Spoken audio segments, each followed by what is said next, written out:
desde entonces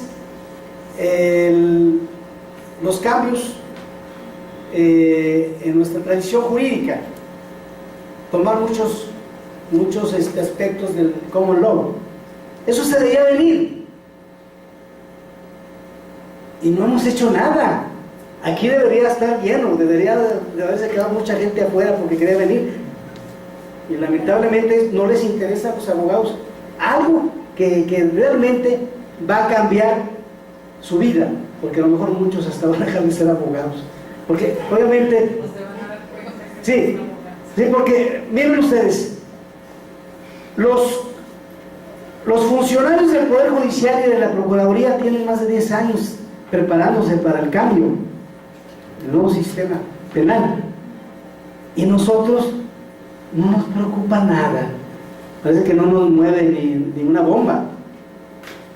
Digo, yo no sé la verdad qué irá a pasar, pero no puede funcionar el nuevo sistema penal si no hay un cambio en el sistema de colegiación, si no se introyectan valores. Ahora, hace poco quien antecedió en la exposición decía, y muy bien decía, le llamaba la atención por qué la deontología se ha vuelto una moda.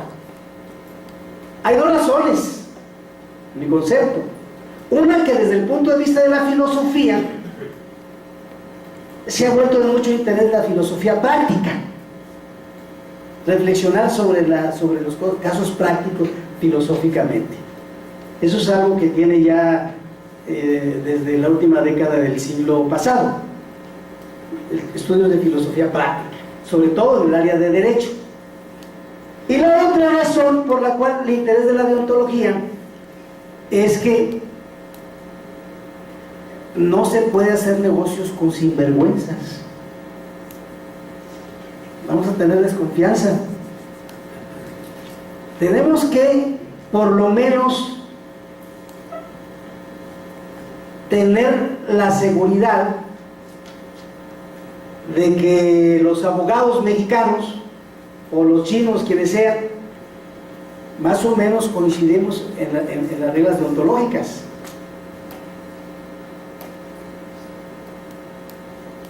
El problema de la deontología es algo serio y la mayoría no lo ve así. Por eso nosotros, el Colegio de Abogados de Nuevo León, y estamos invitando a todos los demás colegios, el Poder Judicial ya nos confirmó también ayer, estamos organizando para octubre del año próximo un coloquio internacional sobre ética profesional y conflicto de intereses, donde obviamente también tenemos que ver el tema de la colegiación. Bueno,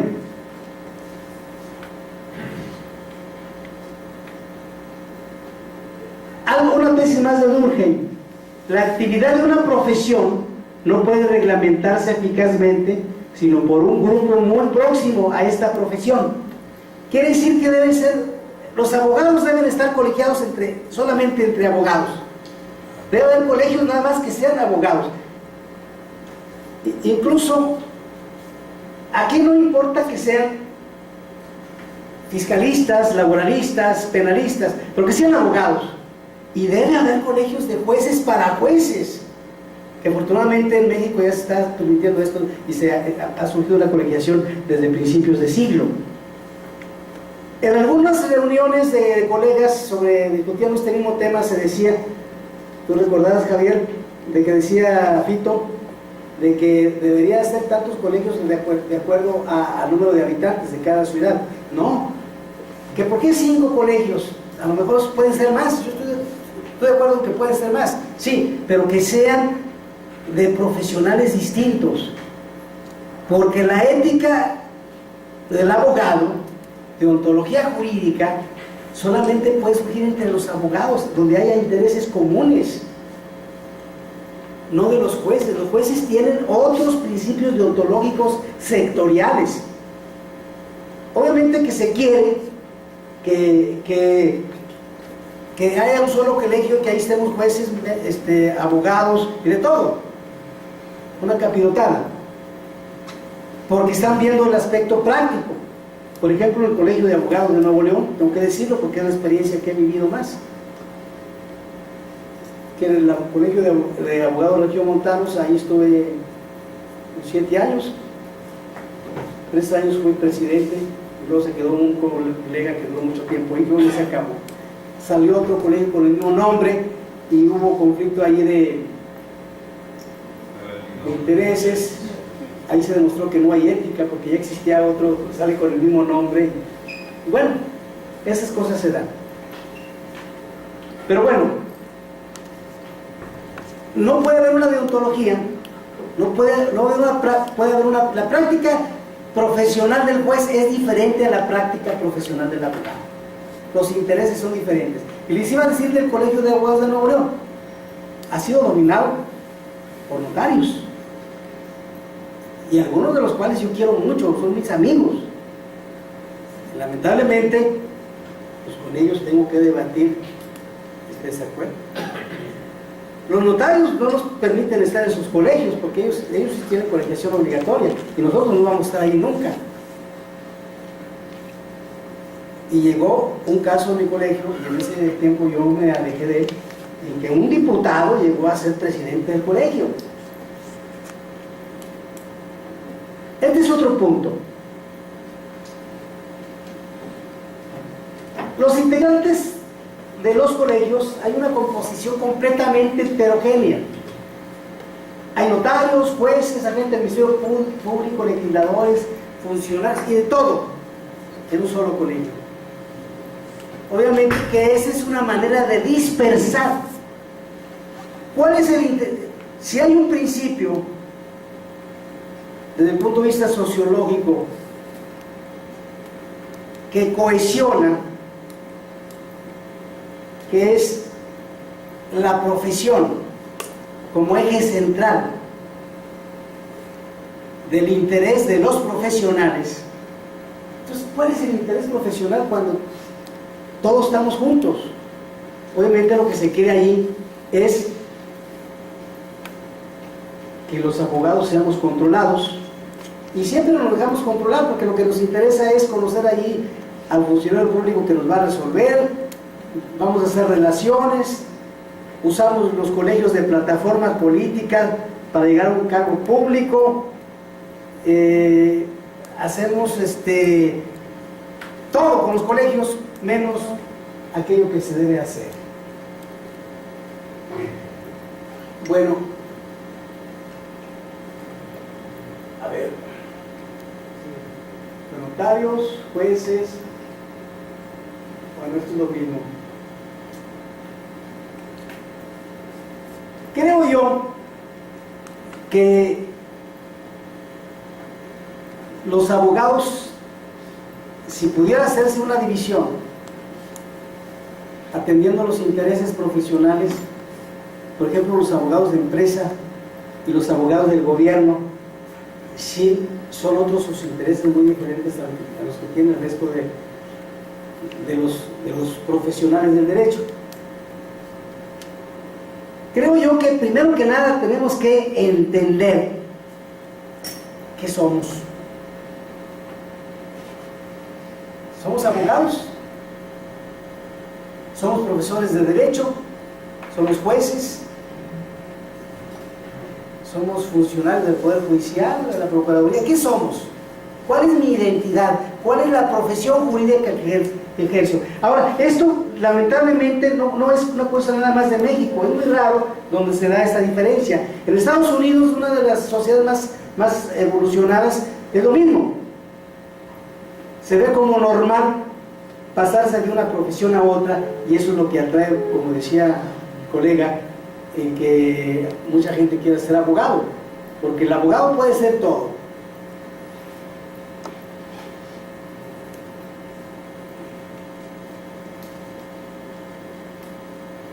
La conciencia de los operadores del derecho mexicano no se percibe una diferencia respecto a la naturaleza específica de la profesión jurídica que se ejerce. El problema de identidad. Sin identidad profesional no puede haber deontología. Díganme ustedes, por ejemplo, El físico nuclear, por ejemplo, lo que quieran, es físico, y obviamente que sus actitudes, sus costumbres son las mismas que los miembros de su comunidad. Es parte del ethos. ¿Cuál es el ethos de un científico, por ejemplo?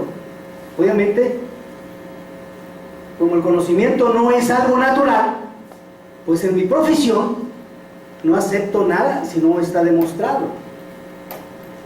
No acepto nada como verdadero. Pero obviamente que en las demás profesiones, que no soy experto, ahí sí actúo como todos los demás. Opino de todo, estoy en contra de todo, aunque no conozca nada. Eso es lo normal. Entonces, el tema de la identidad profesional no se contempla en la reforma, ni en la constitucional, ni en la ley. Es algo que no les importa, porque lo que se quiere son leyes para controlar. Hay dos aspectos muy importantes que yo quisiera dejar para que ustedes, la lectura que hagan de las reformas constitucionales, lo tomen en cuenta, si ustedes les convence. En todo enunciado normativo, toda norma jurídica, hay un sentido deóntico y un sentido ideológico. Siempre. El sentido deóntico se refiere al ser así de la norma, o sea, aquello que el legislador quiere que se haga o no se haga. Y el sentido ideológico busca distraer la atención, quiere hacer creer algo que es falso, quiere aparentarlo como verdadero. Un ejemplo, en la ley electoral del Estado de Nuevo León, aunque ya cambió, ya no sé dónde quedó esto, pero se habla que ahora las elecciones tienen que participar ciudadanos. Y díganme ustedes cuándo no han participado ciudadanos. Se habla de la ciudadanización de los procesos electorales para hacer creer que los ciudadanos participamos, cuando en realidad cuando un ciudadano llega a un cargo de ese tipo, pues ya es un funcionario público. Y hay muchos ejemplos. Entonces hay que leer la ley, hay que leer los proyectos, no ley, hay que leerlos de manera sistemática, hay que ser críticos, hay que preguntarnos, hay que ver cuál es el sentido ideológico. Por ejemplo, se prohíbe hacer política, es una de las prohibiciones, no tiene fines políticos. Bueno, cuando toda norma jurídica, no hay norma jurídica que detrás de ella no esté una política jurídica, ¿cómo vamos a realizar los fines de la colegiación si no se nos permite hacer política? Además eso sí atenta contra los derechos humanos, porque hay derechos humanos de naturaleza política. Bueno, o cosa diferente sería que se prohíba hacer política partidista, ahí estoy de acuerdo, pero no se nos puede prohibir que hagamos política. Bueno, lo que ha pasado aquí, y esto lo repito muchas veces, cuando no sabemos realmente cuáles son los fines de la colegiación, porque en nuestro país no existe una cultura de la colegiación, ni hay a quien le importe promoverla, bueno, pues finalmente lo que nos interesa son fines partidistas. Eso es lo que hacemos. Bueno, lo que hacen otros, yo nunca lo he hecho, y me consta que muchos colegas no lo hacemos, somos muy pocos los que queremos hacer realmente una colegiación en serio. Defensa de intereses de las mujeres, grupos de amigos, plataforma de proyección política y agencias de formadores de opinión pública. Porque un presidente de colegio es aquel que siempre le gusta salir en la tele declarando lo que sea, lo que le pregunten tiene una respuesta. Y realmente eso no es hacer colegiación, eso no son los fines de la colegiación. La función de los colegios, aquí también está mal en la cabeza, es formar, ya lo había dicho por ahí, es la formación práctica y actualización de formación teórica. Y bueno, yo quise terminar esta exposición con una reflexión sobre el concepto de formación de Wilhelm von Humboldt, hermano del que vino a México, pero este lingüista. Dice así: pero cuando en nuestra lengua decimos formación, nos referimos a algo más elevado y más interior. Él se está comparando la formación con el concepto de cultura. A modo de percibir que procede del conocimiento y del sentimiento de toda la vida espiritual y ética, y se derrama armoniosamente sobre la sensibilidad y el carácter. Obviamente que Humboldt pertenece al siglo XIX, la época del romanticismo alemán, y aquí, a diferencia del siglo de las luces, del siglo XVIII, donde el único tribunal de la verdad es la razón, no la experiencia, obviamente que aquí, en todo conocimiento, en toda interpretación que hagamos, una interpretación correcta, todos involucramos los sentimientos. El objetivismo de que hablan las ciencias naturales no es posible que se logre aplicar en las ciencias del hombre, las ciencias que estudian al hombre. Me interesa el tema de la formación, porque cuando hablamos de formación, estamos hablando de algo que se introyecta en nuestro ser y ya no se borra, ya no se olvida, a lo que llamaron los griegos precisamente la frónesis.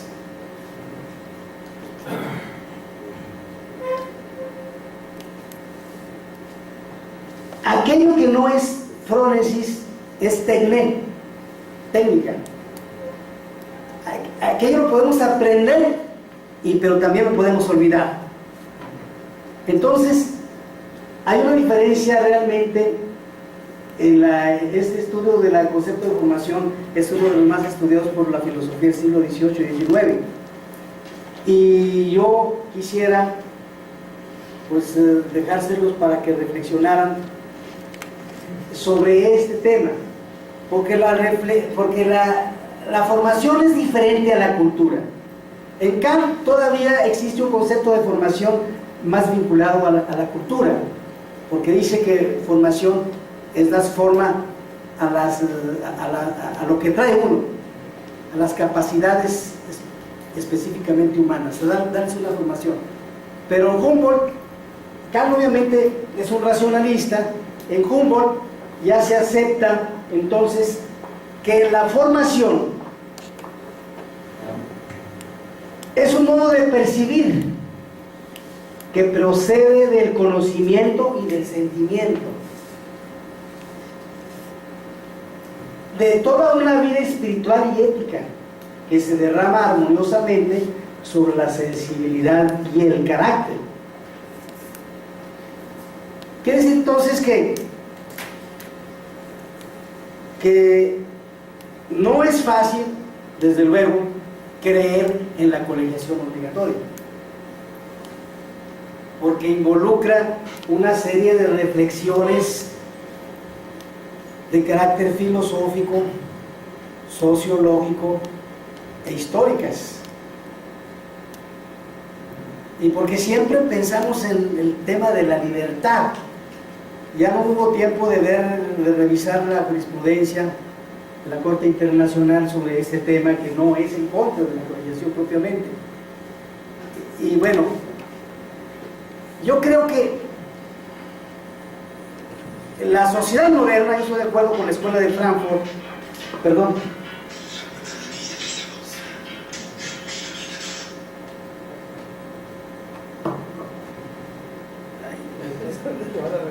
Disculpen, ya casi termino, pero... No, ya termino. Miren, se me olvidó ya hasta el tema donde me quedé, pero... bueno, creo en la escuela de Frankfurt, respecto a la crisis de la ciencia, incluso tengo un trabajo no publicado sobre juicios orales y crisis de racionalidad jurídica. Es un tema que me interesa, pero esa crisis de racionalidad que vivimos, y obviamente en algunos países se acentúa más como el nuestro, por algunos fenómenos como el de la corrupción, solamente los podemos entender metiéndonos de lleno en lecturas del tipo que les dije. Por eso yo creo que sí es difícil. Bueno, precisamente lo que quería decir es esto. La escuela de Frankfurt sostiene, como también lo sostienen otros pensadores como Heidegger, que realmente la modernidad no es una sociedad donde se abre el camino de las libertades. Al contrario, esas libertades cada vez se van coartando. En eso es lo que debemos reflexionar, porque si bien es cierto que uno piensa en la libertad, obviamente que tiene uno que pensar que la libertad de los modernos es una libertad que se fundamenta en el derecho, obviamente también en la ética. Entonces no hay libertad como lo sostiene que es al margen de cualquier tipo de vínculo. Tenemos que saber de perdido cuáles libertades podemos renunciar. Acuérdense que mayor libertad significa más responsabilidad, algo que no queremos enfrentar. Mayor seguridad, se le tiene que restringir la esfera de la libertad. Tenemos que reflexionar sobre este tipo de cuestiones, porque finalmente pues la historia no perdona. Hemos equivocado muchas veces ya en tomar decisiones en este país, casi siempre se toman de manera popular y seguimos estancados. Yo los invito a reflexionar sobre estos tópicos y muchas gracias por su atención. Quisiera mencionar que nos faciliten su material vía correo electrónico. Si hacen favor, miren, por medio del colegio, yo se lo voy a dar a los compañeros del colegio para que lo manden a todo el que lo pida de manera electrónica. Sí los tengo de manera electrónica. Lo único que no tengo de manera publicado es este material que expuse hoy, pero son como 15 hojas. Pero lo demás son 4 o 5 trabajos que tengo que ya están, algunos hasta en internet. Perdón, un anuncio. Gracias. Buenas noches. Tanto la videoconferencia se está grabando, se va a subir a la página de internet del Colegio de Abogados de Nuevo León y el material les será compartido, por eso les estamos pidiendo el correo electrónico. Es para nosotros sumamente importante que nos brinden, dentro de los folders tiene una hoja de retroalimentación. Esto nos va a ayudar mucho a elevar la calidad de nuestros eventos. Muchas gracias.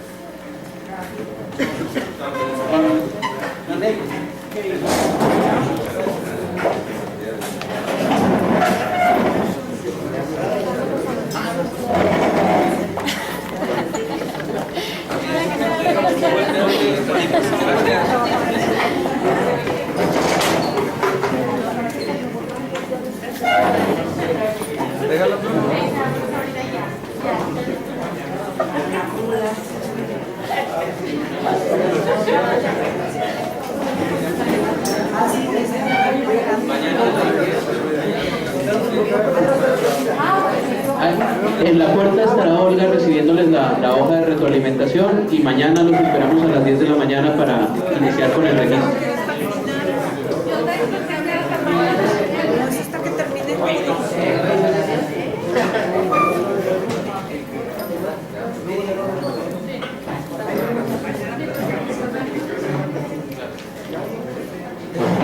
dio esto?